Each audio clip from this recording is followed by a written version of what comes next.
দালালদের ব্যবসা শেষ। মালয়েশিয়াতে আর্টিকে 2.0 যে ভিসা নিয়ে বিভিন্ন দালালে এতদিন যে ব্যবসা করছে সেটা কিছুদিনের জন্য হইলেও শেষ, কয়েকদিন পরের থেকে। কেন শেষ সেটা একটু আপনাদেরকে ব্যাখ্যা দেই। স্ক্রিনে যে কাগজটা দেখতেছেন এটা একটা ইমিগ্রেশনের আপডেট।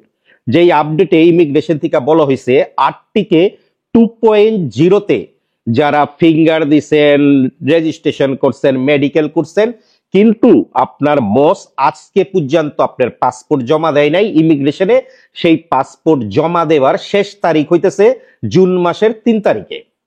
এবং আপনার বস জুন মাসের 3 তারিখে জমা দেবার পরে যদি জুন মাসের 23 তারিখের মধ্যে আপনার বস নেবির টাকা পেমেন্ট না করে ইমিগ্রেশনে, সেই ক্ষেত্রে 23 তারিখে নেবির টাকা পেমেন্ট করার শেষ ডেট।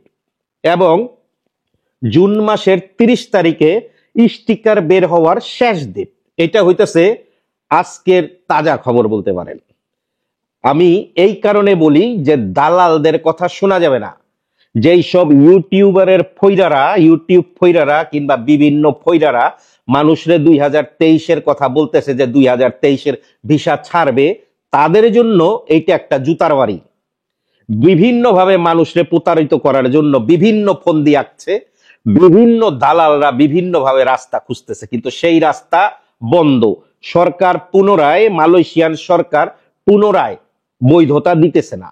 যদি বৈধতা দিত তাহলে পাসপোর্ট জমা দেওয়ার তারিখ সময়সীমা বাধ্যতা করতো না। আমি এখানে আরেকটা কথা বলবো, যারা এখনো ট্যুরিস্ট ভিসায় আসছেন, আন্ডার টেবিলে ভিসা করার জন্য বিভিন্ন দালালের কাছে ঘুরতেছেন, তাদের মতো বোকা এই দুনিয়ায় দ্বিতীয়টা আছে কিনা আমার সন্দেহ আছে।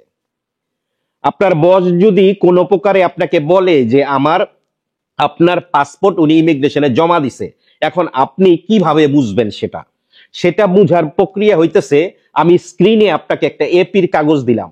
ইমিগ্রেশনে যখন আমরা সাধারণত পাসপোর্ট জমা দেই কিংবা যে কোনো বস সাধারণত পাসপোর্ট জমা দেয়, ইমিগ্রেশন থেকে তাদেরকে একটা এপির কাগজ দেয়। এই কাগজটা এবং এখানে উল্লেখ করা থাকে কয়টা পাসপোর্ট জমা নিছে, কত তারিখে জমা নিছে।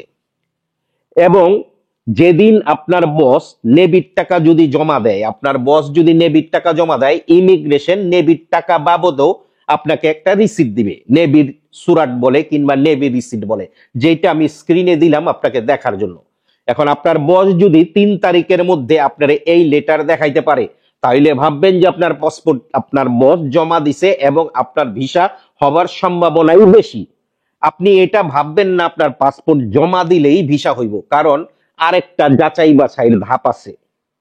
সেই ধাপটা হইলো ইমিগ্রেশনের হাতে। প্রথম আপনার পাসপোর্ট ইমিগ্রেশনের ওয়েবসাইটে নিউ লেখা আসবে কিংবা বারু লেখা আসবে মালয়েশিয়ান ভাষায়, তারপরে লেখা আসবে লুলুস।